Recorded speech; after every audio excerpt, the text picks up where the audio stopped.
ইয়েতে এই উত্তরে গেছিলাম বুঝছো মা, দিয়াবাড়িতে গরু কিনতে। মাশাআল্লাহ ওরে দেখা গরুর দাম যে কইমা 2 লাখ টাকার গরুর দাম পড়ছে 1,45,000। একদম কথাটা কয়া সুন্দর করে, কিন্তু কিনি নাই। এই জন্য হচ্ছে আমার সাথে আবার ওই যে এমরান জড়িত হয়েছে, মানে যুক্ত হয়েছিল। এখন আমি জানি ছোট মামা কি চাই বা আমরা কি চাই, এমরানের টেস্ট আমরা বুঝি না, কারণ যেহেতু শরীকের কুরবানি। সো এই আর কি।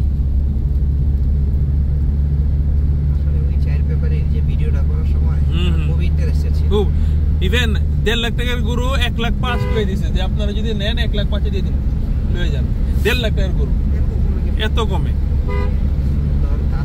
একদম ফ্রেশ এক সমান গরু। গরুর কালারটাও ছিল সেই,